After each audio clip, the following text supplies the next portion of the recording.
Okay. So anyways, remember yesterday how I didn't get to tell you guys what I did this weekend? That's what I got to do this weekend. And I'm so proud of this, you guys. Like, that's a halibut. Okay, I've been looking for halibuts for so long. And remember on the first day or something, I tried to go halibut fishing, but instead I found the rarest fish ever, the black sea bass. But this time I got the halibut, and I don't know, I'm pretty happy. I ate it today. Okay, so anyways, let's move on. The next lecture is about crabs. Okay, look, I love crabs, you guys. This is from one of my trips up to Bodega Bay in Sonoma County, up north, right? And then this is called a Dungeness crab, right? You're allowed to keep 10 of them, and these are called red rock crabs, and this is called brown rock crab. You can keep 35 of those. So, this was like last year when I was pretty desperate for crabs, so I kept as many as I could. But yeah, it was good times, I guess. Okay, so let's move on to the next lecture. Arthropoda. Okay. All right, so arthropods, right? Arthropoda is the next. It's the next phylum that we're going to go through. Right? We've talked about a few different phyla already, but we're slowly moving up, and this time we're talking about arthropoda. This is called a mud crab, or in Hawaii it's called the Samoan crab. I took this picture myself. I'm surprised how good the quality was, and I don't know, it's a cool picture. It was not this big, okay? It was only this big. It was still pretty big, 3.5 pounds, and it was pretty tasty. Look, I put it on my checkbook.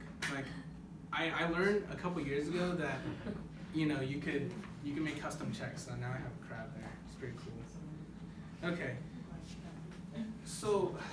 You can put them on your credit card too. Really? Yeah. Oh dang. Okay, I gotta do that today. Okay. I'll do that next time. Okay, so. You know, there's a lot of important things to learn in this class. All right. There's a lot of important things about the ocean, but I'm gonna tell you guys right now what the most important thing in this class is, okay? Like, you have to come out of the class knowing this, and if you don't know this, you're gonna get an F, okay? You have to know this. Crabs are not red, okay? I hate this.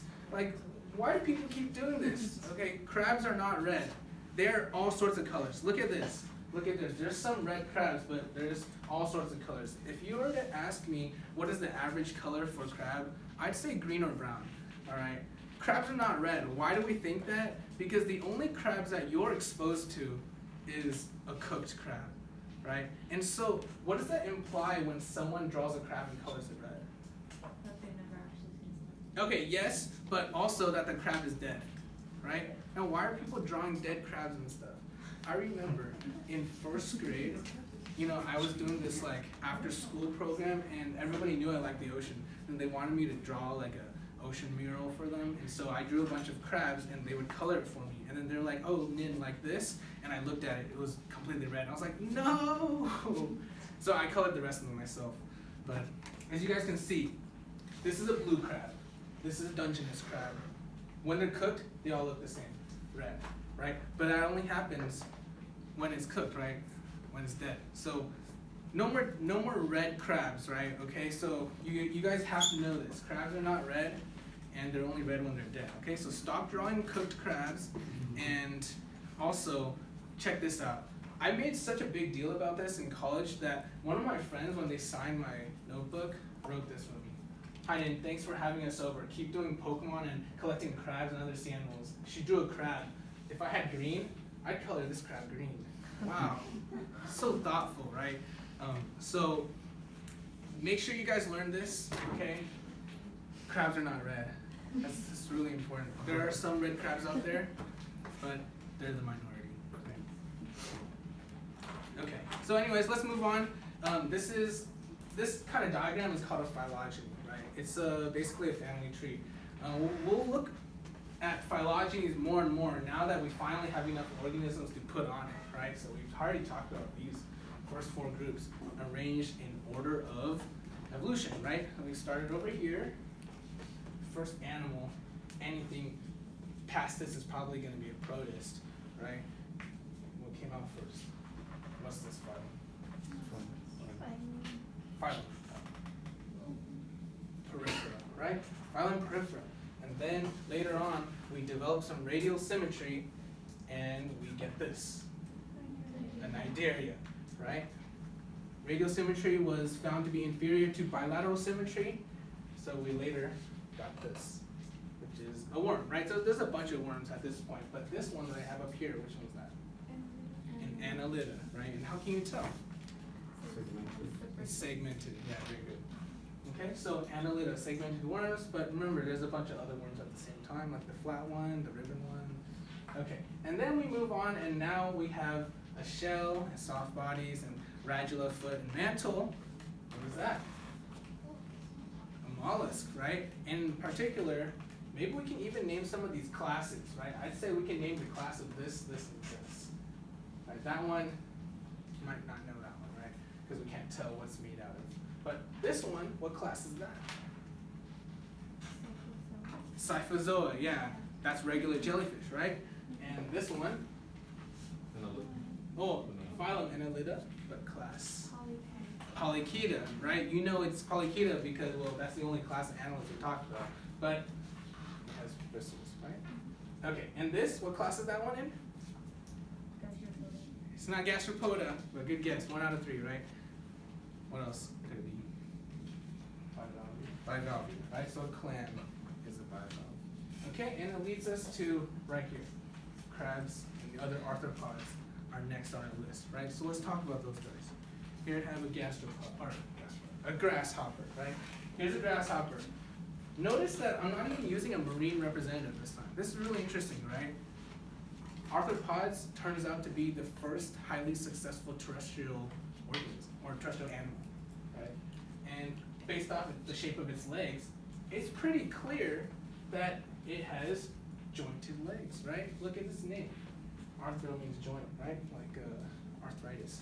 And poda means foot. So it has jointed feet. This is what the phylum is known for, right? The definition of the phylum. Jointed feet, or, jointed legs, right? Same thing. So this phylum, jointed legs, right? Let's look at some examples, right? Basically, every insect or land bug that you guys know of is an arthropod, right?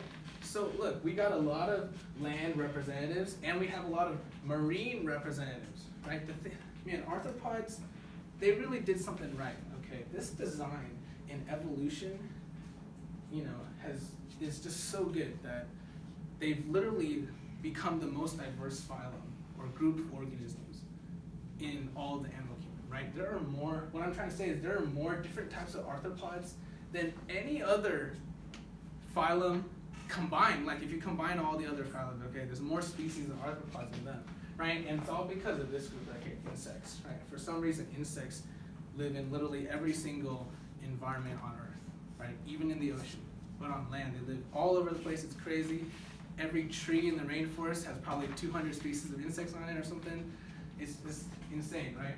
So there's a lot of different bugs out there, but of course, we're here to talk about marine biology. So when we focus on the marine representatives down here, we'll find out that all of them, or almost all of them, are crustaceans, all right? It turns out that crustaceans like to live in the ocean. It's a subphylum, right? So for Phylum Arthropoda being the diverse group that it is, we are not going to cover classes because there's too many, right? Okay, so don't worry about classes for Arthropoda, but do know that Crustacea is a subphylum, all right? And in fact, roly-polies is not an insect, it's not an arachnid, it's a crustacean, okay? So that's actually a land representative of crustaceans, right? And if you want the scientific name for roly-poly, it's called an isopod.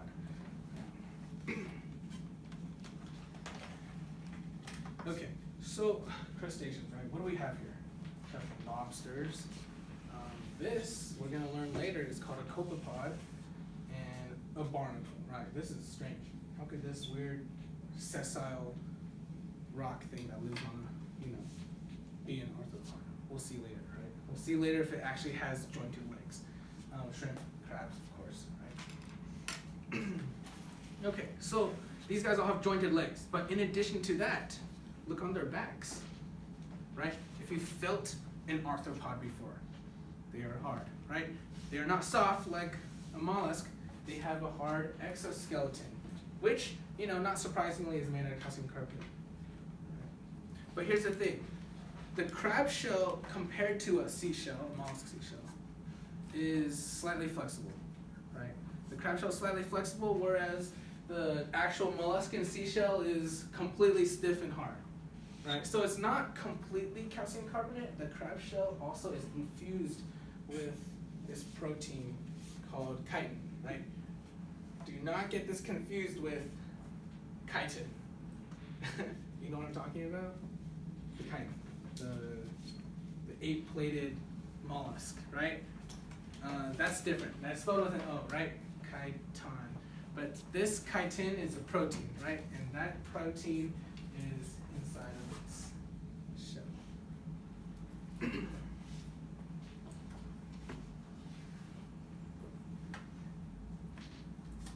Okay, so chitin. To just give a little, let's see, a little comparison of what chitin is. Mushrooms, right? You guys eat mushrooms and notice that they're not like super crunchy, but they're crunchier than meat is, at least, right? I mean, maybe you've had those enoki mushrooms before, right? You guys know enoki mushrooms are really tiny, thin ones, those that you put in a hot pot, right? Those ones are, they're kind of crunchy. They're made of chitin, okay? The same chitin. Those guys are made of chitin, and so you kind of have an idea of how tough those chitin is, right? And then if you put calcium carbonate in it, then you get a crab shell. Okay, so in addition to their exoskeleton, right? You look at their exoskeleton, they have an exoskeleton covering all parts of their body, their claws, their tail, their legs, but their organs right here, the back. See this? The shell on the back is called a carapace, right? A carapace is just the word for a shell on the back, right? So I call it a dorsal shell, dorsal meaning back. So the shell that fits on their back, like the shrimp and this crab, they all have a carapace, but maybe you guys know another animal that's not an arthropod that has a carapace. You guys know what I'm talking about? What was that? Snail? Oh, you know what? That's tempting, right? But I would not like to call that one a carapace. How about, like, yeah, exactly. A turtle, right? Okay, so this is considered a carapace as well, right? But this is not a arthropod, right? It's just an example of a carapace. Okay, let's take a closer look at some of the facial features. All right, look a little close. Look at these eyes. How would you describe these eyes?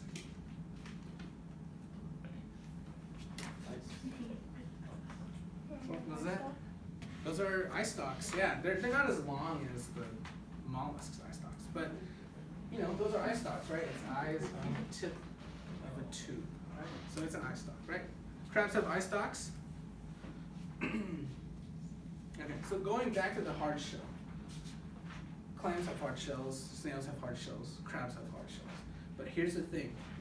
Did you guys know that the clam and the snail's hard shell does not cover its whole body? There's an opening, right? There's an opening where the foot comes out and walks around. Okay, that's different. The crab's hard shell is completely enclosing its whole body.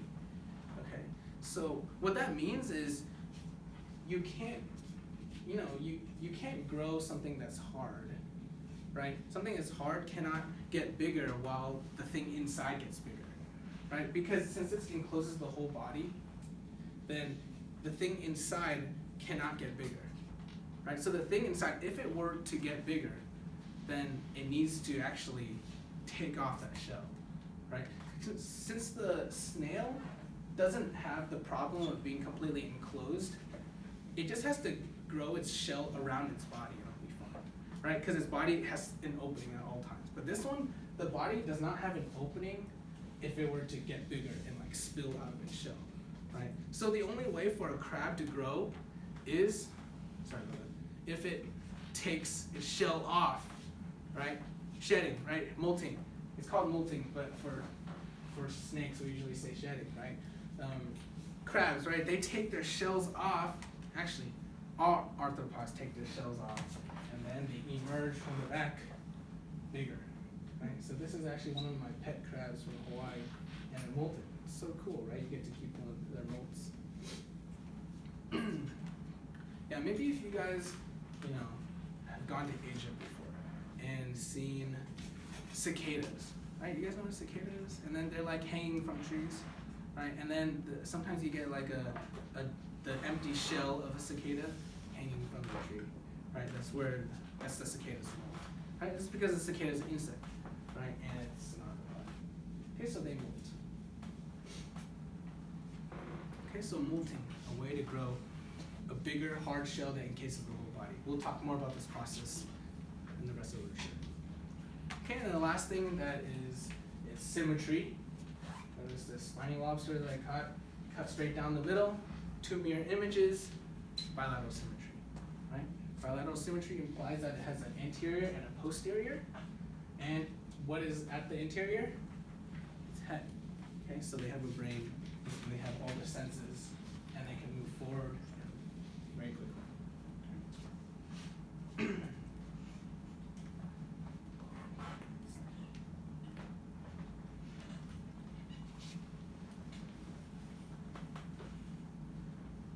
Okay, so any questions on arthropoda so far? Right, arthropoda means jointed legs, right, jointed feet.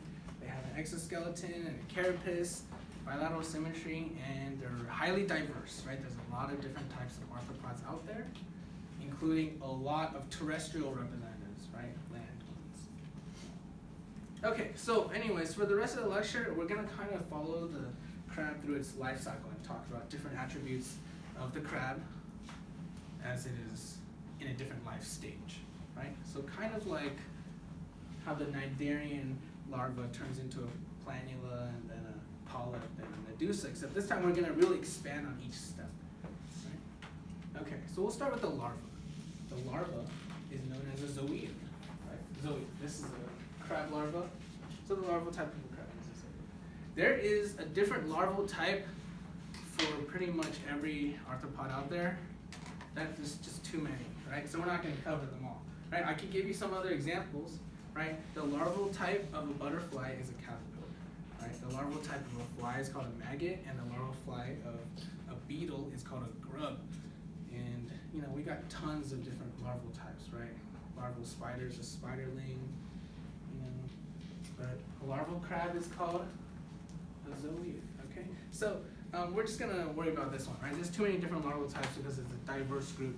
And this zoea grows up and later turns into a crab, right?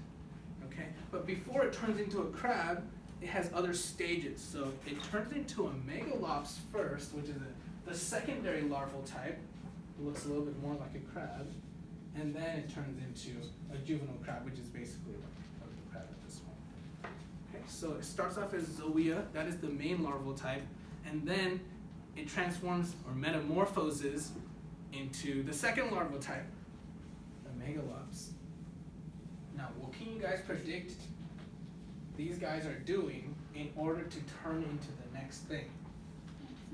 It is molting, exactly, right? In order to turn into the next stage, it takes off its old shell and then grows back in the other form, right? So it doesn't go directly from zoea to megalops, by the way. There's actually, as you guys can see here, 5 different stages of megalops, at least in this species of crab. Or sorry, 5 different species. What the? Okay, I said that completely. 5 different stages of zoea before it turns into a megalops. And then the megalops is only one stage, which turns into the juvenile crab. Okay, so right here we're talking about this stage, zoea turning into the megalops, 5 different stages of zoea. Yes, you can call them instars if you want to be technical. And then they turn into megalops. And then the megalops turns into a juvenile crab. Now that is the interesting part that I want to discuss right now. The megalops turning into the juvenile crab. Why is this crazy? Because the megalops floats around in the water. The juvenile crab walks on the ground. All right. So not only does it change its form, it also changes its lifestyle, right? It goes from floating around the water to crawling on the ground, right? Floating around the water to crawling on the ground, right? So it's gotta, do something really important at this point. It needs to choose a spot to get onto the ground and start crawling, We mentioned this a couple times, right? So when something that is a plankton, right, floating around the water, chooses a spot to go onto the ground and stop being plankton, then we call that larval settlement, right? So larval settlement, let's actually define that this time, right? When a planktonic larva chooses a substrate during metamorphosis. Wow, that's a mouthful. So what does that actually mean? It's when you decide to stop being a plankton, stop floating around, and get onto the ground and start walking around or something. All right. All the other larvae that we talked about do this, right? So for example, the planula gets on the ground and turns into a polyp, right? So they got to choose a spot. They choose a spot during larval settlement. Right? And we can go over how they choose a spot.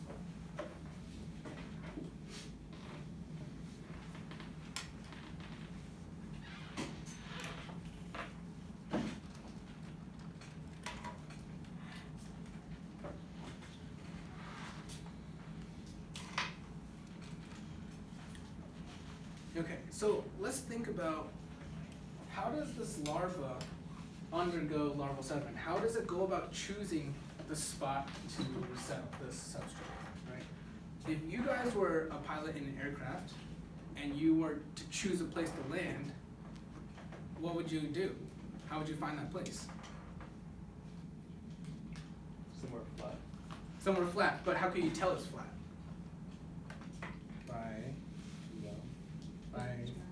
What was that? By feeling it out. Well, how would you feel it out? You're flying around right now. I was just Flying observing low. when you go by. So you're basically saying you're gonna look at it, Yeah. right? Exactly. That's sight is a sense that we take for granted, right? Why? Because it's convenient, okay? And that's true. I guarantee you that 100% of all pilots, when they're looking for a place to land, they use their eyes to see, right? Why? Because eyesight is our best sense, all right? So it makes sense that we use our best sense to go do most of our tasks, all right? We prefer to use eyesight.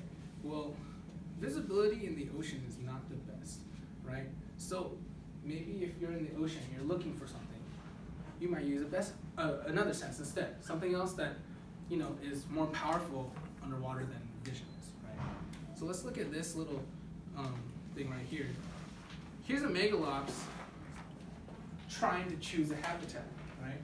Now, this megalops, depending on what species it is gonna choose a different habitat, right? Here we have 3 different habitats: mangrove, coral reef, sandy bottom, okay? In Hawaii, we have 3 different crabs, or 3 common crabs, right? This is called white crab, Samoan crab, and 7-Eleven crab, right? So we have these crabs, and they like to live in here. Now, depending on what species of crab that megalops is, it will choose which one to settle at. So if that were a white crab, for example, it were gonna grow up to be a white crab, then it would look for this place to settle, right? It would look for a sandy bottom to settle. If it were a Samoan crab, it would look for a mangrove to settle, okay? If it is not a Samoan crab and it encounters a mangrove, it will choose not to settle and keep going until it finds another one. Does that make sense? So depending on what species it is supposed to turn into, it will choose the habitat through which it settles. Okay, so like I said, how does it choose, right? Well, here's not a crab, but it's the same idea, right? This is oyster larva, okay? And oyster larva, you guys know the name of oyster larva, right? What is it? Oyster larva. You know, what phylum is oyster in, and then what larval type does that phylum have? You guys figure it out? Veliger, exactly. How did you figure it out? Because an oyster is a mollusk, right? Or it's a bivalve, but a bivalve is a mollusk, and mollusks have veliger larvae. Okay, so these veligers are plankton right now. They're swimming around, and it needs to choose a spot to settle and become an adult oyster.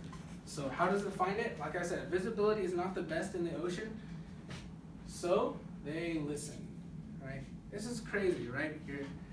These tiny little larvae are listening, right? Well, let's talk about that. Why would it listen? Because visibility is bad in the ocean, but sound travels really far in the ocean, right? Sound travels much further through water than it does through air. So if you're a sea animal, any sea animal, not just oysters, not just crabs, fish, sharks, right, everything, their best sense is hearing, all right? Sea animals' best sense is hearing because sound travels the furthest through water, and all land animals' best sense is eyesight because light travels the furthest through air than sound or anything other things do, right? So if you want something to be able to observe something from afar in the ocean, it'd probably be good if you were good at hearing. Okay. So hearing, right? Maybe you have been in the ocean before and you hear a bunch of crackling sounds, right? Like that, all that. What is that? It's just a bunch of fish swimming around and chomping on things, chomping on algae, right? You hear all those crackling sounds all around you, sounds from all over the place. You can't even tell where they're from because it could be from really far away, but sound travels so far you can still hear it, right? All those sounds. Well, depending on the species of fish and depending on the amount of fish, the sounds will vary, right? The sounds will vary depending on where you are. So it makes sense that this place sounds different from this place, right? It's not the oysters that are making any sounds, it's these fish that are living there, right? That place doesn't have fish, so you're not gonna hear the fish sound, and this place has this fish, so you'll hear the fish sounds. So the sound will be different. These little larvae will detect the difference in sound and choose accordingly where they would like to settle. Okay? So we have a choice. Should these little veligers, these oyster larvae, choose this spot that has a lot of open space, or should they choose this spot over here that has a lot of adult oysters? It's an interesting question, right? Where should they choose? Both seem like a possible spot, but which one do you think is better? Which one? Open space? Perhaps, right? If there's a lot of open real estate, there's not that much competition, then sure, I see why this would be a good place to settle. But as it turns out, most larvae choose to settle where they hear a lot of their adults. Okay? Adult conspecifics, right? The word conspecific means the same species as you. So you guys are all my conspecific, right? And this oyster are these guys conspecific. So they're actually looking for adults. Why would they want to live in such a crowded area? Seems like there's going to be a lot of competition there, right? Well, that is true. Sometimes the competition is too much and they shouldn't settle there. But usually, if there are adults there, it means that this area has proven itself to be able to survive to adulthood, right? And look at this place. Why are there no adults here? Because anytime someone tried to live there, they died.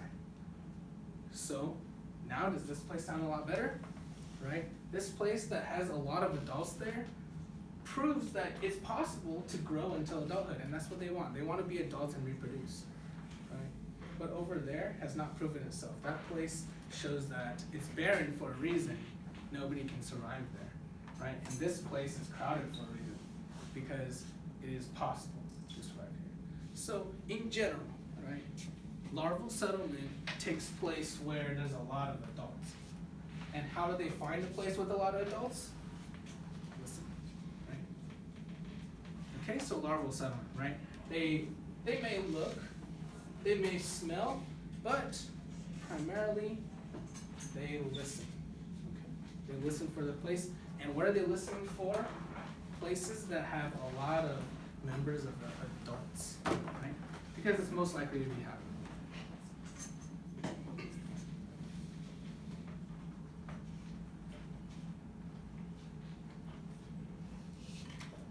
Is it that they actually can hear, or is it just the vibrations of like the adult clams that they hear throughout the water? Can you say that again? So like for instance, sharks, like they can feel the vibrations and that's how they hear it, right? Like, they can sense it. Is it the same thing? Oh, I with see what them? you're saying. Okay, so here's the thing. When hearing right, is a sensation of vibrations, right? But it depends on what organ you're using to sense those vibrations.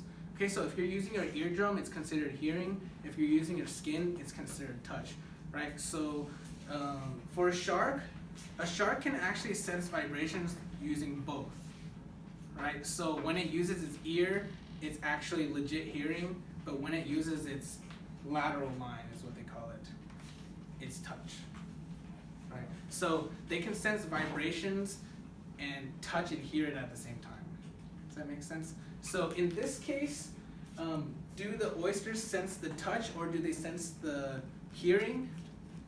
I don't know, but if I were to guess, it was probably going to be the actual hearing. Because, I mean, oysters have a brain, so they probably have a way to hear. I wouldn't be surprised if they did. But I don't know, right? It could be either. But it doesn't matter, right? The point is, sensing vibrations through the water is better than sensing light through the water, right? So hearing is better than seeing. Okay, good question. Okay, so does this make sense? Larval settlement? All right, so not just crabs, not just oysters, all the larvae that come off, stop being plankton and go onto the ground, they're doing larval settlement. Okay, they need to choose a place that they're likely to survive, and they choose a place depending on how it sounds.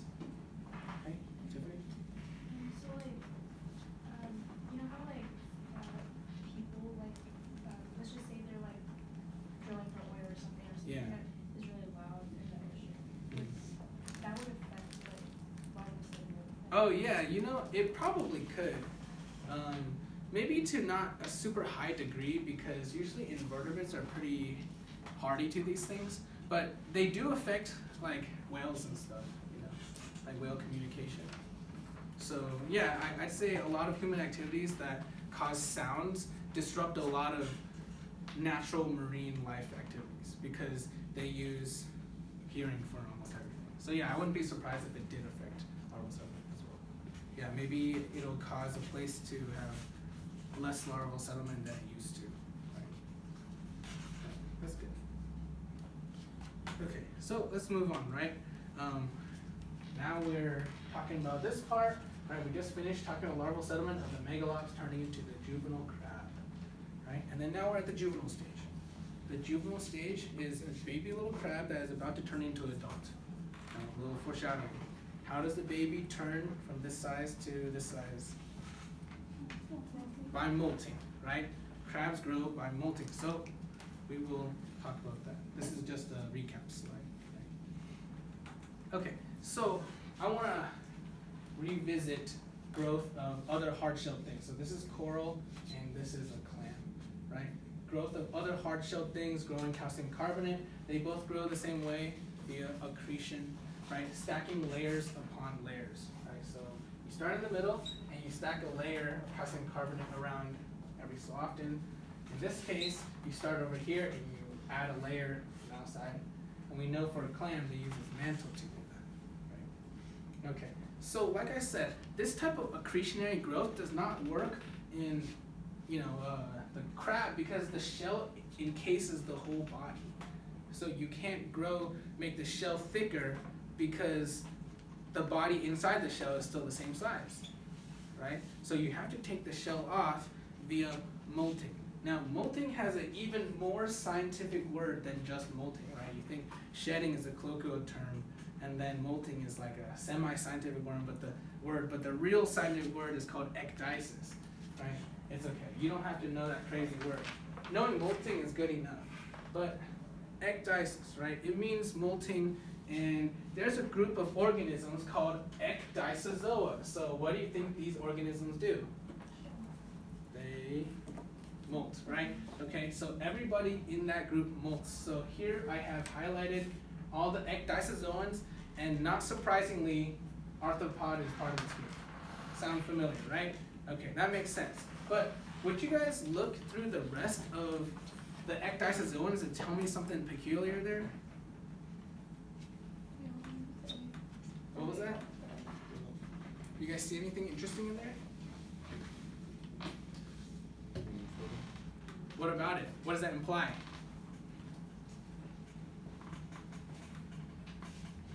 That they have shells? Maybe they don't have shells, but they do that activity. So you don't have to have a shell to do that activity, like a snake, right? So hopefully you guys are noticing what Mark and I noticed. Nematode. What is this? It's a worm. This worm sheds its skin. Crazy, huh? Yeah, so it turns out that nematodes is part of this group of molting organisms, right? Not just arthropods molt, and this also implies that you don't have to have a hard shell to molt. It's in its genes to molt, all right? So even things like this worm molts, right? These are all worms, by the way, except for this one. Yeah. They don't. Do they get any bigger? The tardigrades? Oh, I know they're small, so it's. You don't have to get bigger when you molt, actually, which is something I discovered like a couple years ago. Like sometimes you don't actually get bigger. You just molt, they stay the same size. Here's an example of molting that stays the same size, like a wolf, right? A wolf molts in the summer, takes off, sheds its fur, and that's considered molting, but it's the same size, right? It's kind of similar, not really, but I mean, it's a form of molting that doesn't get bigger. I know that when certain crabs and lobsters reach their maximum size, they don't stop molting. They continue molting, but they don't get bigger, right? Whereas other crabs and lobsters actually do stop molting, right? So it kind of depends on the species, but there is a point where molting does not cause any growth for some reason. I'm not sure why. Okay, so let's examine the process of molting, right? First, we'll watch this cool video. Oh, maybe we'll have to find a new one. Okay, let's look. So,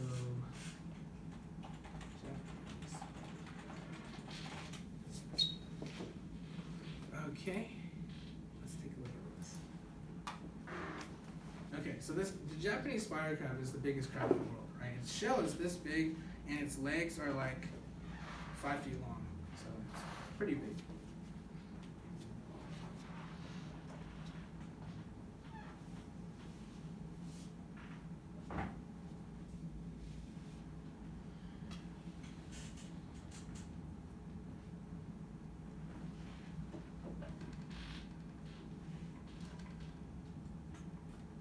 So the lighter part is its new shell emerging.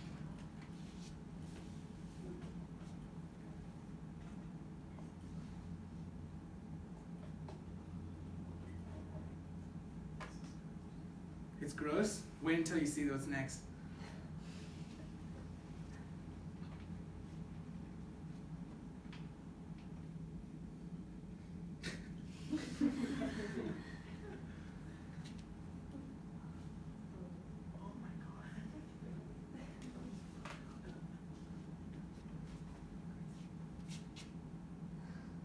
So the crab molted, right? It climbed out of its shell. So there's no meat left in that one, right? It's completely out. And that's the new crab. And the new crab is bigger than its shell. Okay. Yeah, no? Is the shell or the outer exoskeleton, is it, while it's molting, is it soft or is it already hardened? Because some Oh, you mean arthropods- the new one that just came out? Uh-huh. That one is soft. Yeah, okay. Yeah. It takes time to harden. Yeah, it takes a couple weeks. Okay, so we watched molting in action, right? So what exactly is happening? Well, the back part of the crab splits open, right? I call it a posterior split, right? Posterior means behind, right? There's a split right there in the carapace, and then it crawls out.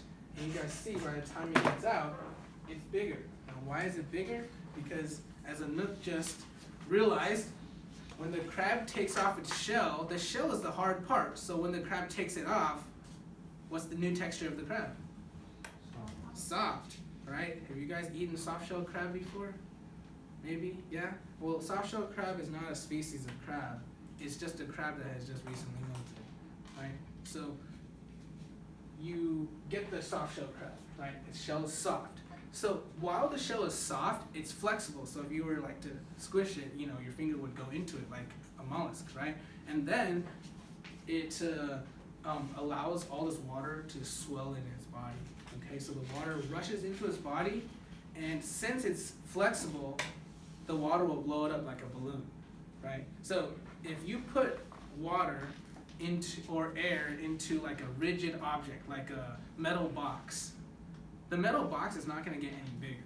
Does that make sense? But if you put the water or air inside something flexible, like a balloon, then the balloon gets bigger because it's flexible, right? So in this case, if you tried to put stuffed water into a hard-shelled crab, it wouldn't do anything, right? Because hard shell is hard. But if you put water into a soft-shelled crab, it would blow it up because it's flexible now, right? So all of a sudden, the water rushes in, blows it up to be twice the size as its original shell, literally immediately.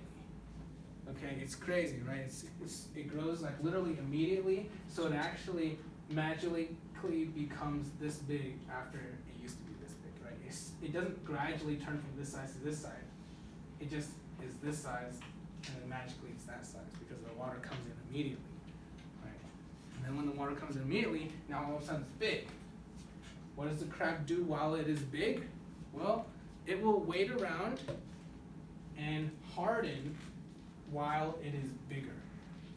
So if it re-hardens while it is bigger, then do you see how now it's a bigger crab, right? So like you have a hard-shelled small crab, it takes off the hard shell, and then now it's soft, and then once it's soft, the water comes in and blows it up. And now that it's bigger, it just grows a new shell while it is bigger. So now it gets to keep its size, right? So how do you re-harden the shell? Add calcium carbonate to it. There you go, right? So they already have like the chitin and stuff. They just take in the calcium carbonate from the environment and add it to their shell and re-hardens it. They calcify their shell while it is bigger.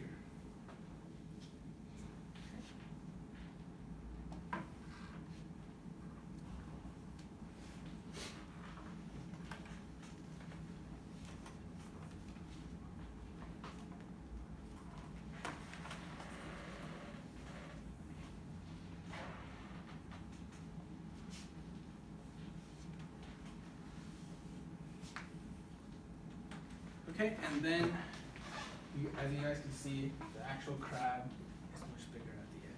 Right, so this crab has not had time yet to harden. It takes a couple weeks to harden. So what do you guys think is the problem during those couple weeks? They don't have protection, exactly. They don't have protection in many, many different ways, but the most obvious one is their armor is now squishy, so it doesn't work, right? But there's other ways, right? There's other reasons. We'll get into them, but we'll watch this clip first to show you guys what are the problems, right? And speaking of crab molts, man, I love crab molts. I collect crab molts. I showed you guys a bunch of those crab molts on the first day, right? So yeah, this is my collection from, I think, 2012. It's a lot bigger now that it's like 7 years past. And I brought one to show you guys. Here's a smaller crab molt, and its shell actually came off, so you guys can look inside and you see that there's nothing left. So if you guys are interested, you guys can take a look. Maybe you guys can even name this body part. Dorsal. Well, you're on the right track, but Carapace. carapace, yeah. There you go. So the dorsal shell, the shell on the back is called a carapace. Okay, so back to the lecture, right? Let's watch this video and talk about the reasons why molting is dangerous, right? So unfortunately, this video is in Spanish, but you don't have to understand Spanish to be able to know what's going on. I forgot where it was. What was it? Oh, wait, I think it's right here.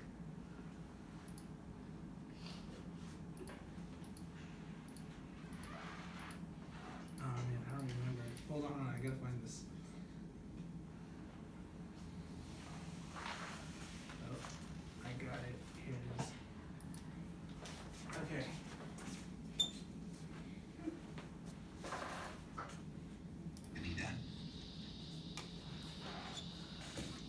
Pero como todas las tarántulas jóvenes, debe sufrir un rito de paso llamado muda y por tanto se retira a un resguardo protegido.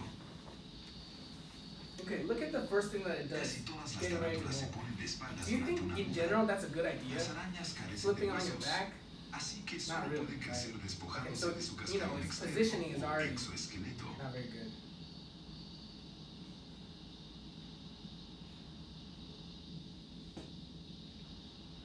La sangre es continuamente bombeada a través de las cavidades corporales hasta que la piel vieja comienza a fragmentarse.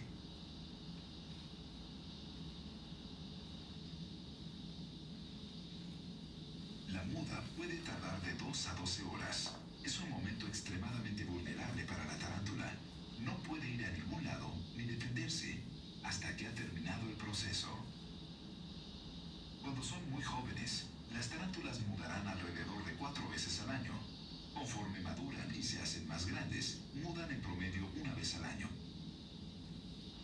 Finalmente, todas las partes del cuerpo son liberadas y la araña prueba toda su nueva piel. Pero está en condiciones frágiles. Hasta los colmillos están suaves. La piel está tan delicada que puede fácilmente rajarse, causando que la araña se desangre hasta morir. La cáscara externa tardará varios días para endurecerse. La muda también permite regenerar cualquier extremidad perdida, como patas faltantes. Tras todos estos esfuerzos, la araña Alright, se look at the encuentra débil condition, y its health deshidratada. condition right now. Does it look very energetic or not very strong? Dejó de alimentarse antes de la muda y pasarán 2 o más días antes de que pueda comer otra vez.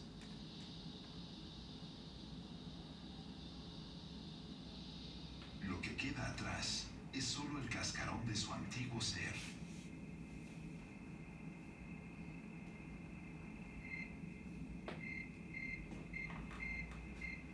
Okay, watch what happens after it spent all that time and energy molting.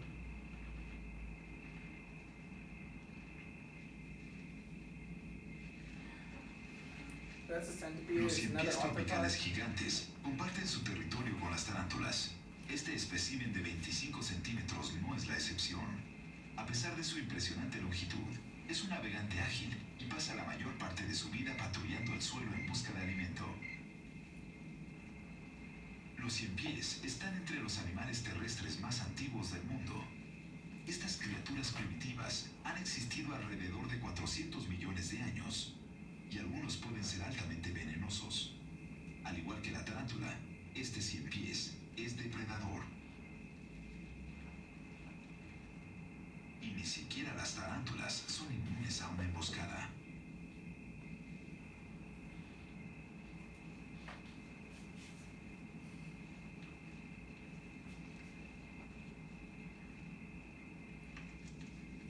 What Veloz a como un rayo waste. y con toda su fuerza, el ciempiés prende ferozmente a la araña y le clava sus colmillos profundamente.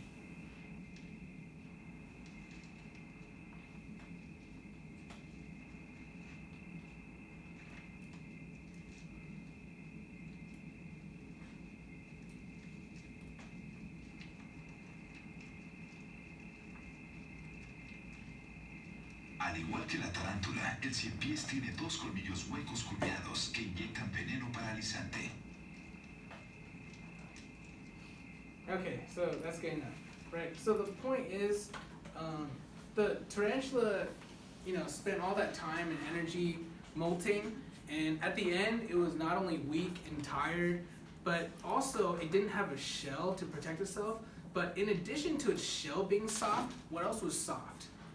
Its fangs were soft as well, so it couldn't even defend itself, right? So it is weak, defenseless, and it has no more weaponry available. So it was super vulnerable, and then that centipede went over there and picked an easy target, right?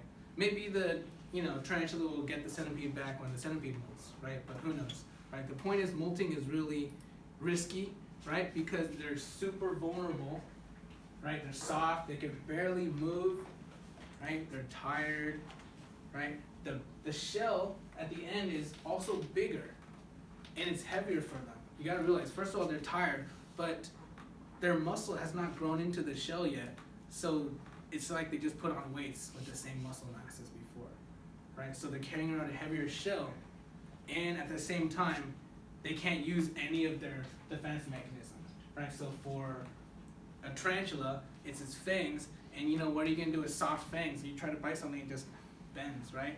How about a crab trying to pinch you with soft claws? Probably not gonna do anything. Right? It's not even that. There was a YouTuber that I follow, like he takes care of tarantulas, Mhm. and he says that before they molt, you need to feed them, but at the same time you need to watch them because even little crickets or ants that you feed them Yeah. can kill the tarantula. Oh wow. Yeah. Because they like bite them or something? Yeah, because like since they're molting, they stay still for hours and they're soft. Even Mhm. the cricket can start chewing away at the. Oh, okay, and then dies from blood loss, Yeah. right? Yeah.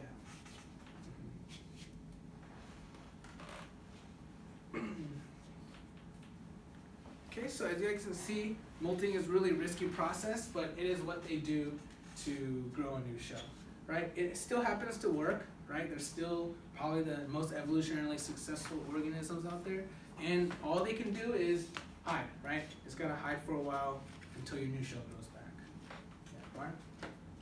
Did I hear that right in the video where it said that during molting they can regrow lost limbs? Yes, they can. Yeah, very good. That is something that we're gonna get into right now. Did you hear that correctly though? I have no idea. I don't understand Spanish. Yeah. But I understood enough to know what happened, right? The centipede ate the vulnerable tarantula. That's the most important part. Right. Okay, so yeah, let's talk about growing back lost limbs, right? Okay, so let's look at this video first, which this is probably my favorite video on YouTube, okay? And so, well, one of my favorites, okay? And it talks about losing limbs. So this is a bird called a booby, right? And then this is a land crab, right? Let's watch the land crab. Nervously, the booby hen rises, exposing the chick. Instantly, the crabs dart in to seize the newly hatched victim. But this time, the action does not follow the usual plot. The booby parents counterattack. Even the crab's hard carapace is insufficient defense against the rapid-fire thrusts of the booby's powerful beak.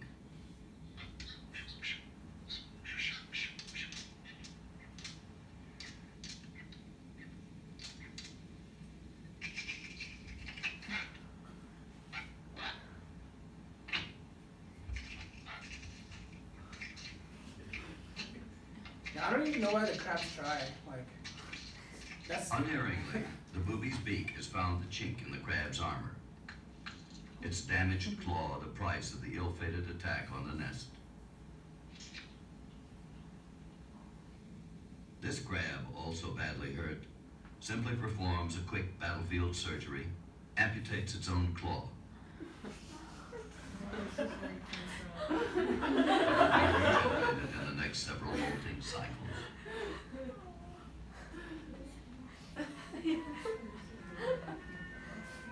Okay, so what happened, right?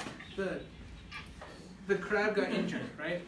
The crab like got poked in, you know, its joints, and it started losing blood.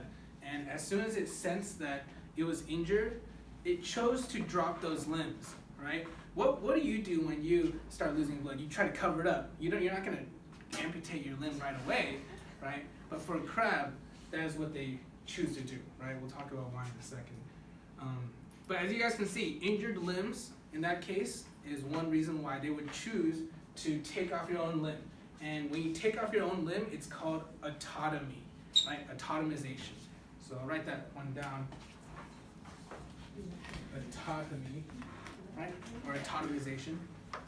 Choosing to get rid of your own limb. Oh, I put it right here. Never mind. There you go. Crabs lose limb on purpose as defense mechanism. Autotomy. Okay, so let's look at another example of a crab losing its own limbs on purpose. All right, but let's do some hypothesis, right? We just said that since the crab realized that its limbs were injured, it just decided to drop them. Okay, what do you think would be a benefit of just dropping your limbs in another scenario if it's not injured? How about it? To escape, exactly, right? So maybe you can offer it as a decoy for like when a fish attacks it and wants to eat it, but it wants to run away. So how about you can have my claw, but I'm gonna run away, right? So it saves its life. Okay, so let's look at this case of autotomy. Okay, so this is a guy who lives in Australia, and he catches mud crabs as well. So watch what happens when he picks it up.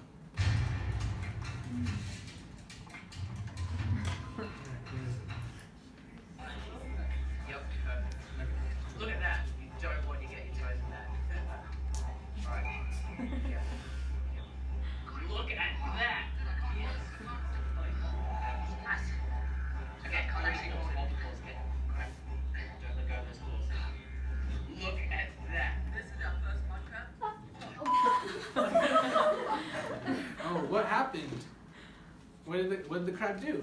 Or like, It dropped both of its claws in an effort to escape, right? It was hoping that, you know, its attacker would be satisfied with just its claw and it would be able to escape alive, right? So dropping your claws as a way to escape predators, right? Is it, can it also drop its legs? Yes, it can drop its legs. So when we saw in the land crab video with the birds, it dropped a leg, right? When it was walking on the side, it just dropped one of its legs. Yeah, so it can drop any of its 10 limbs, right? Okay, so it can drop them for purposes of decoy, right?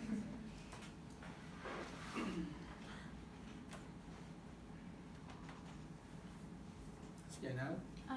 So when you try to catch crabs, have you came across that a lot where they try to? Oh, when I was like little and I didn't know, then yeah, it happened. But then later on, I didn't want to drop their claws, so you pick them up from the back instead, yeah, from the carapace.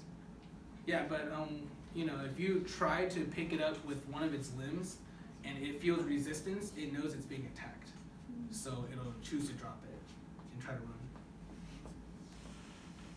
Okay, so there's one more video right over here. It's not a super good video, but I'll just try to see if I can show you what's happening. So this is a mud crab, and he's gonna put it in this boiling pot. So when he does that, watch what happens right here. Do you see that? What just happened right there? You guys see that? I don't know, it was kind of quick. So he just put it in this boiling water, and now it's like dead, and you can see its leg right there fell off, right? Why'd that leg fall off? Because when you cook a crab in boiling water, and if it's still alive, then its legs with the most surface area gets cooked the fastest, right? So the crab is still alive while its limbs are getting cooked, and it can feel that its limbs are injured. So what do crabs do when they know their limbs are injured? They drop them, right? So same thing. Okay. So injured limbs. Okay. Now why do they choose to drop their injured limbs, right? It's because when they have an injured limb, then they lose a lot of blood from that. So like when the bird's beak was penetrating the crab claw, it was losing blood, and their clotting mechanisms are not very powerful, right? If they don't deal with that blood loss, they will just keep bleeding and bleeding. Like for us, we can actually clot blood pretty well, right? Unless we don't have that many platelets. But crabs, right? They really are not very good at clotting blood. So what do?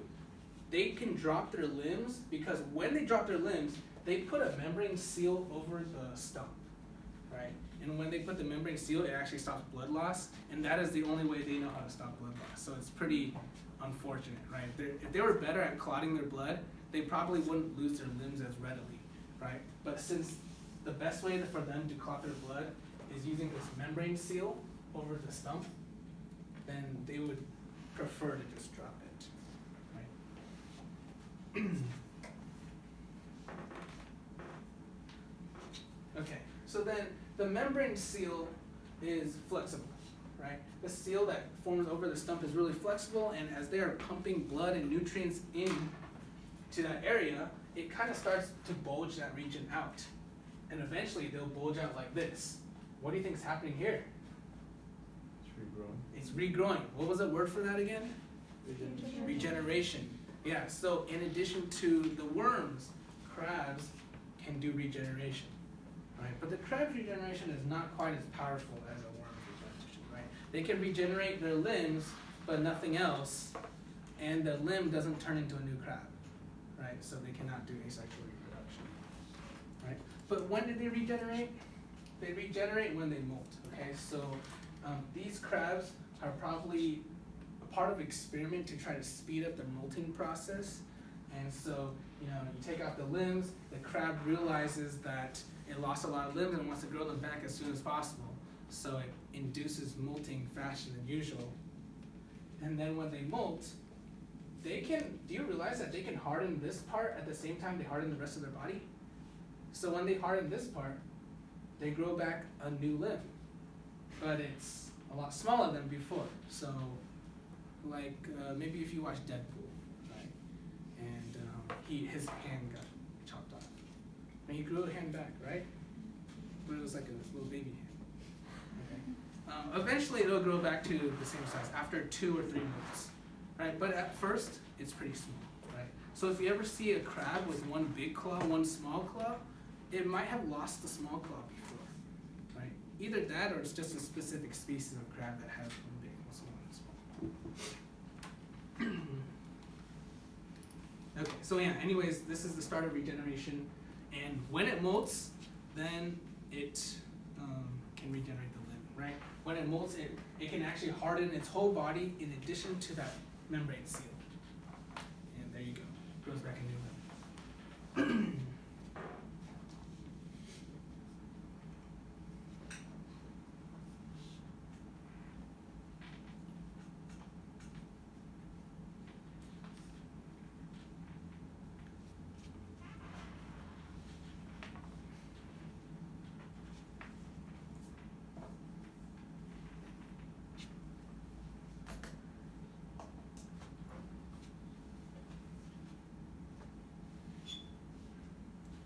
Okay, so any questions up to now? So we're all okay with molting and how it works and the risks associated with molting, and also what you're able to do during molting, such as regeneration.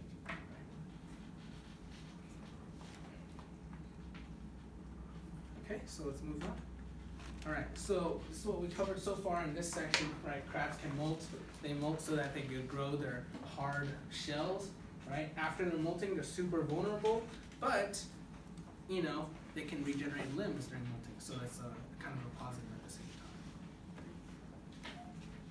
time. Okay, so let's continue on, talk about, you know, their adult life, right? So when we talk about crabs' adult life, let's talk about all the utilitarian uses, like how crabs are integrated into human society, right? So first of all, there is a fishery for crabs, right?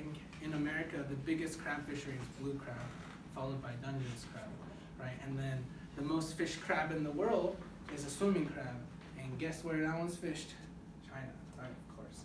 So fishing for crabs super popular, right? Due to shortages in fishing, aquaculture is a new idea, which is it means farming, right?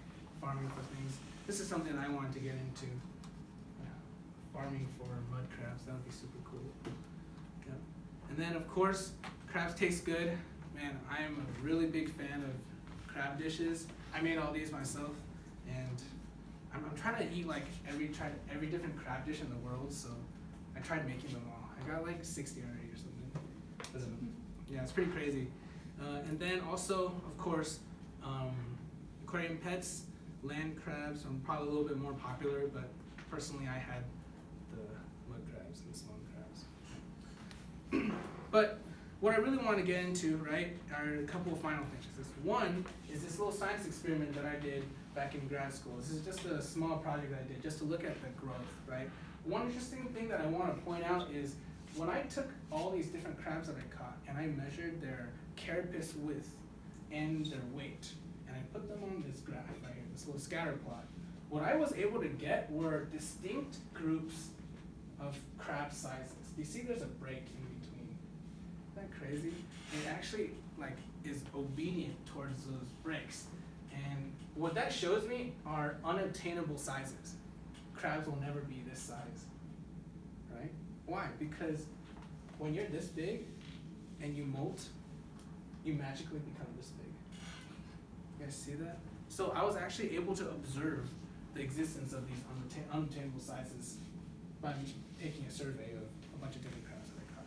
So I thought that was pretty cool, not super useful, but interesting scientific stuff. Okay, but anyways, in nature, right, apart from our society, what do crabs do?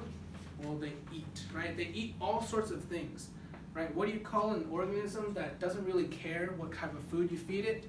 A generalist, right? Crabs in general are called generalists, right? They don't really care about what food you feed it. They will eat almost anything. And so as you guys can see, we have 3 feeding styles here.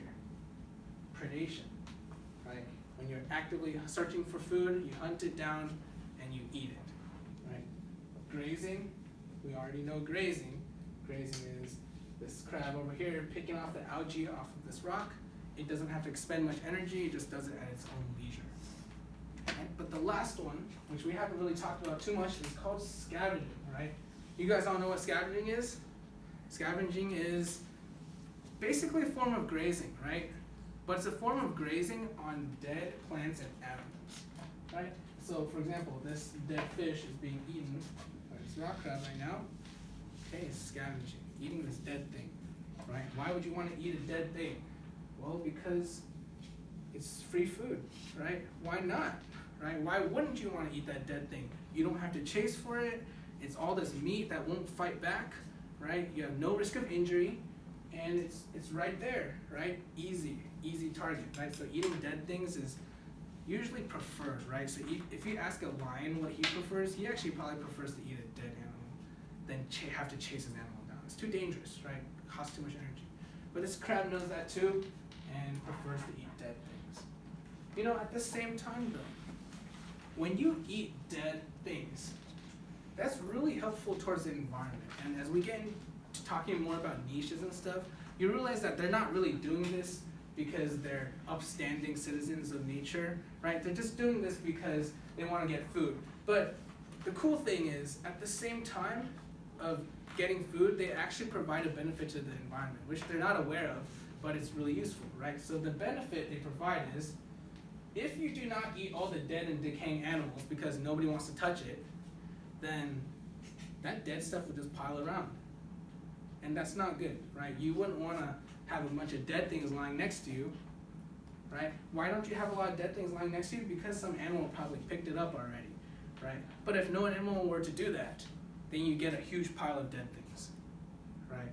And what do dead things do? They grow bacteria, spread diseases, right? In general, it's not a healthy environment.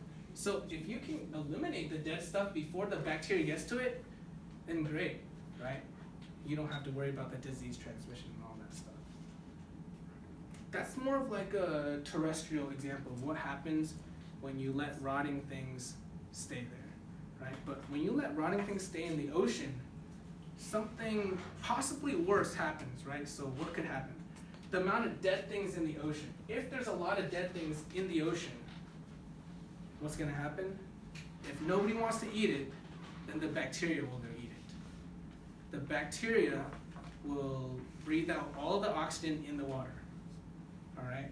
And once you breathe out all the oxygen in the water, you'll create what's called a dead zone, an anoxic area, right? No oxygen in that area because the bacteria took it all up, right? If you have like a dead whale and nobody wanted to eat that dead whale, so the bacteria goes to that area and tries to eat the dead whale, and then it breathes all the oxygen out of the water, then that region above the whale is a dead zone. It is anoxic. Okay. So if a fish that breathes water were to swim into that anoxic area, what would happen to the fish? It would just suffocate, right?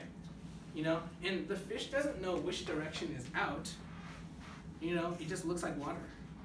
So you can't really tell. Anything that swims or crawls into the area will probably suffocate.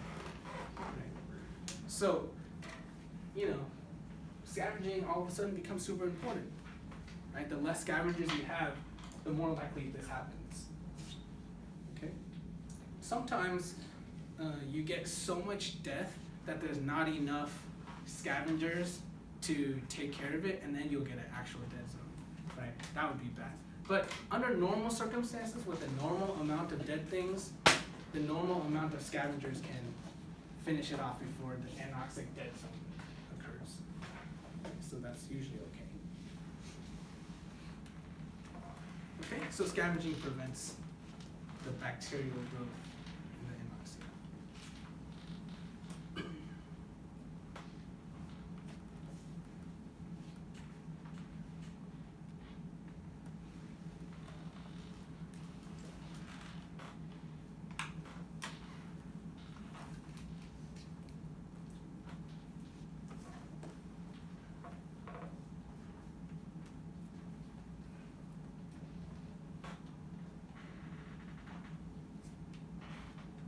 Okay, so what we got out of this is we have a new feeding type, or feeding style, scavenging.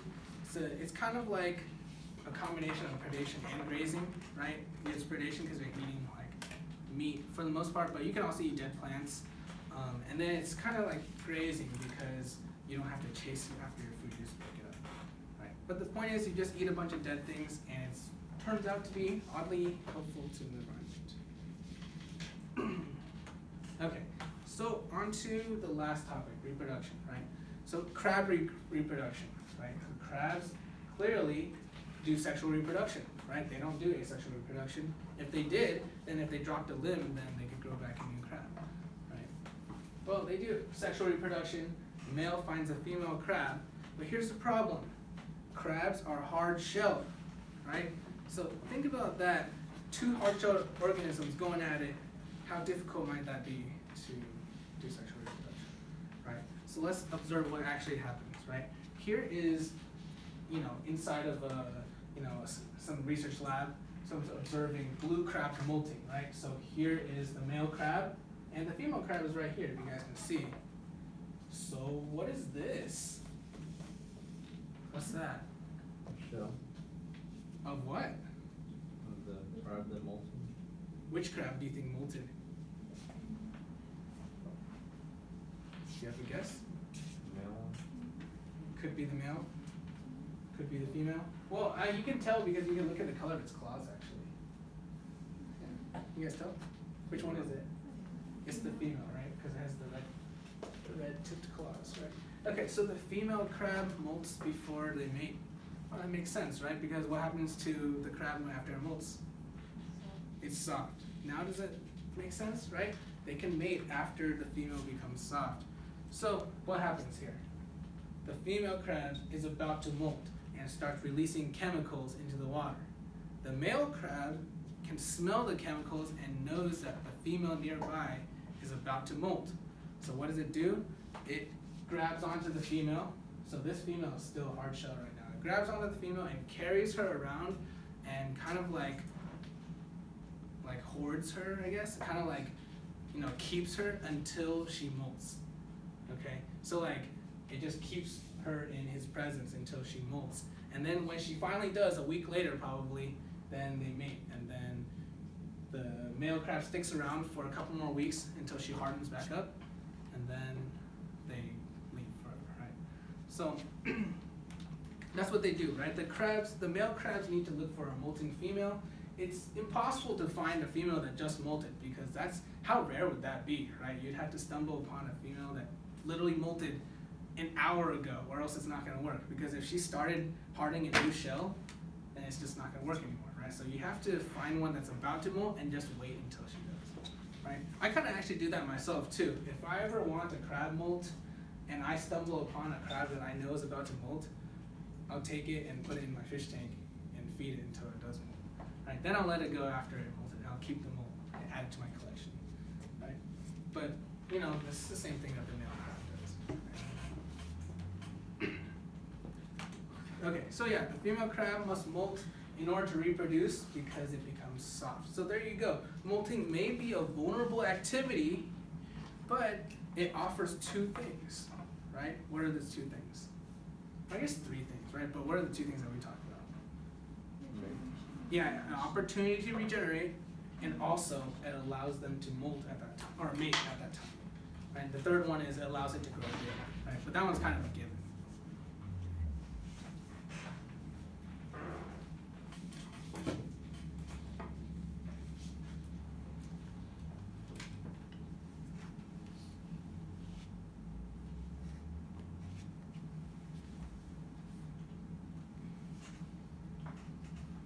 Okay, so after the female molts and hardens back up, it has after the female mates and hardens back up, it has a bunch of the male crab sperm inside of its body.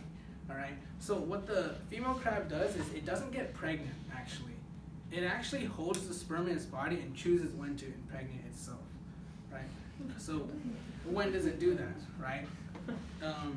Let's take a look at these graphs. Okay. So let's read this real quick. This is mean monthly total algal biomass. Okay, that's enough to figure out what this is about. Algal biomass. So what is this about? For every month, March, April, May, June, July, August, right? Every month they're measuring what? How much algae there is in the environment. Does that make sense, right? They just measure the weight of the algae there is available. Okay, and you see that during summer, June, July, August, September, October, there's not that much algae growing in this area. Okay? All right. Over here, what is this? Percentage of ovigerous females. Ovigerous means egg bearing, right? So these are pregnant. Does that make sense? So these are the ones that have chosen to impregnate themselves. And when did they choose to do that? May, June, July, August, September. Are we seeing some sort of similarity here? They have chosen to impregnate themselves in when there's the least amount of food, right? Why? Because during the off season, right? Okay, as you guys can see, these are the periods that line up. Not much food available, and a lot of pregnant females, ovigerous females, right? What are they doing? Well, during the off season, when there is a lot of food, what do you think they're doing? Eating. They're stocking up, right? Just like a bear before winter, right? They're stocking up on their food, and the reason for that is making eggs costs a lot of energy, right? Especially for a crab that makes like 1 million eggs. Okay, it costs a lot of energy, and they need a lot of food and energy to be able to do that. So they stock up during the season when there's a lot of food available, right? So while they're stocking up, then when the food is not available anymore, they use all that energy to make eggs. You see that? Right? So there's a little bit of seasonality to their reproductive cycle, right? They can reproduce whenever they want, or they can mate whenever they want, but they only choose to have eggs, right, when they want, or not when they want, when there's not enough food, right? Yeah, right. Could you potentially have multiple crab and sperm? Yes. Yeah, good observation. So the female crab could be carrying multiple male sperm inside of its body. Yeah. Okay, so yeah, as you guys can see, the peak food availability is right here, and that is when it's stocking up on energy. And then once it has enough energy, it will create eggs and lay them during this season. And then when it's finished, it will have more food again to regain that energy. Okay, so there you go. Reproduction takes a lot of energy because they have to make eggs, and eggs are very nutritious, right? Especially the yolk. And then it takes a lot of energy, so they need to have a lot of energy in their body. Yeah, how's it? But don't female crabs like also like end up eating some of their own babies? No, that's not true. I think that might be true of other organisms. Like I know there are other arthropods that do potentially eat their offspring. Because I saw a video of a crab, like a female crab, like she was on top of a pile of baby crabs and she was like eating them. It's not her babies though. Oh. Yeah. And there's another thing that you have to realize. Those were not technically baby crabs. Those were juvenile crabs, young crabs, right? Actual baby crabs, which you guys know are they called now? What are they? Before that, before Meglos. Yeah, zoea, right? Okay, the zoea, those guys are floating around in the water, and I don't think the mother will be able to catch them even if she tried. You see what I'm saying? The zoea are floating around, so it's not going to be eating its own babies. When those babies undergo larval settlement and turn into a juvenile crab, then by then, no mother recognizes them anymore. It's as good as food, right? So, you know, if you don't want to get eaten, then just stay away from the bigger crab, right? Crabs do cannibalize a lot, you know, but it's not that they don't care, it's just they don't realize it, right? They're just like, I mean, it's just another animal to them, right? Okay. Okay, so just a quick recap. Crabs undergo sexual reproduction. The female molts in order to do the reproduction, and the female does not become pregnant until she is stocked up on enough food resources, right? And then she chooses to impregnate herself and have the eggs.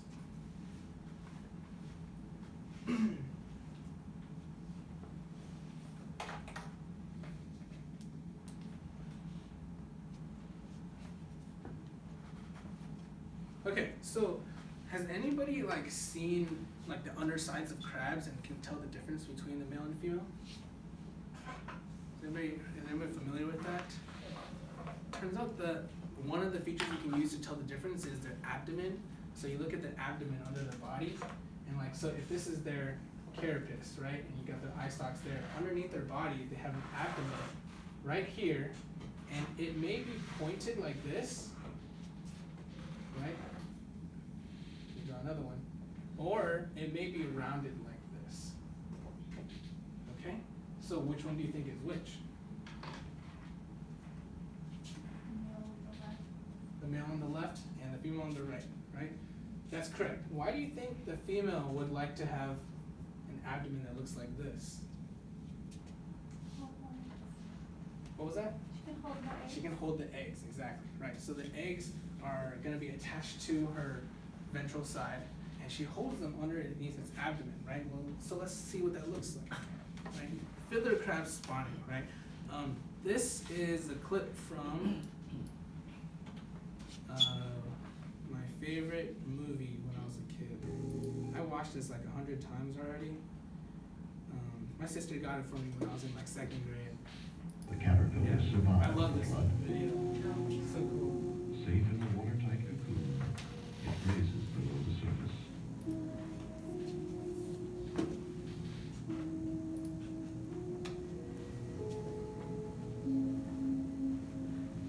The female fiddler crab has migrated to the seaward edge of the mangrove to complete a remarkable process. From her massive egg cluster, she releases up to 10,000 tiny crabs. Okay, so you guys see the egg mass being held under the abdomen. The reproductive cycle is linked to the lunar rhythms at high tides, so that the larvae can be carried seaward. Their only chance for survival. Alright, watch what happens when the eggs hatch. You should be able to recognize them.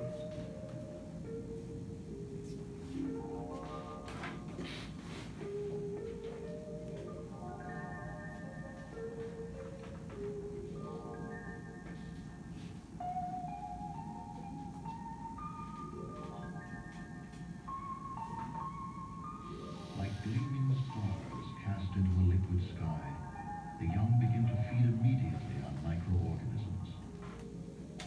Alright, what are those called?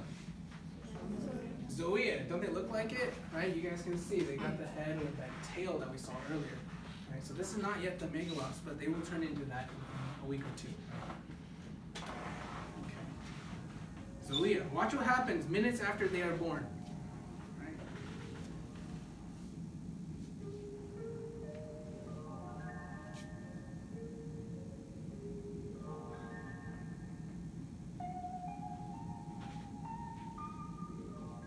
Of the millions of tiny What a party crabs pooper, released right? last time, That fish just few comes in survive to maturity.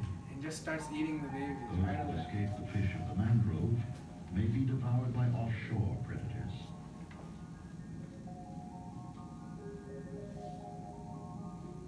Eventually, the survivors will return as adults and repeat the cycle. With a final effort, she releases the last of her young.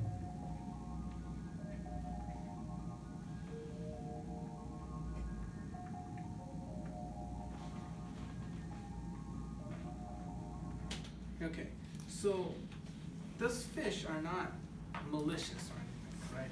These fish are just trying to eat free food, right? Why not? There's a lot of food in the area.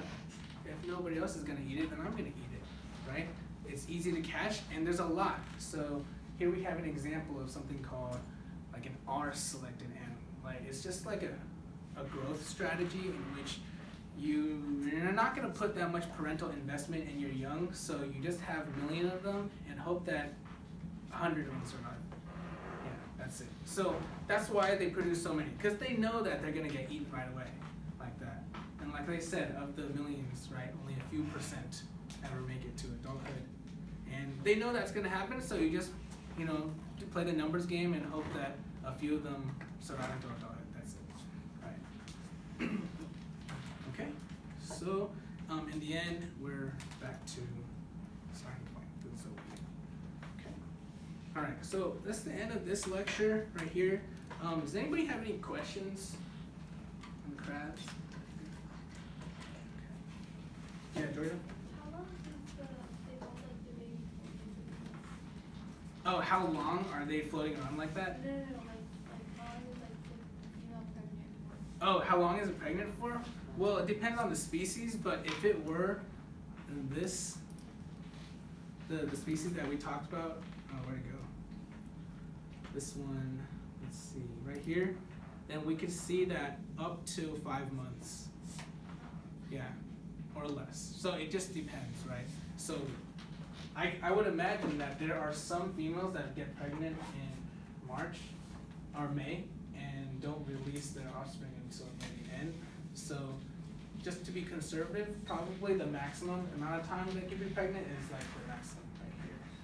And the minimum, I'd be guessing like a couple months. Right? But it depends on the species, right? That's just for this species, and it may not be true for the crab that we just saw. Right? I would say the bigger the crab, like not like size-wise, I mean like how big a species can get. So like if you have a small crab species that only ever gets to be this big, or a big crab species that gets to be this big, the bigger one can probably stay pregnant a little bit longer, right? But it's probably all gonna be the same, right? It has to be only a few months because it's gotta happen within the year. Right? It can't be longer than a year. Okay, but yeah, good question. Okay, so yeah, we're not gonna have any time to go over any other stuff. So why don't we pass out the quizzes, talk about the quizzes, and we can head out at 4:20. So hold tight. Everybody took their quizzes.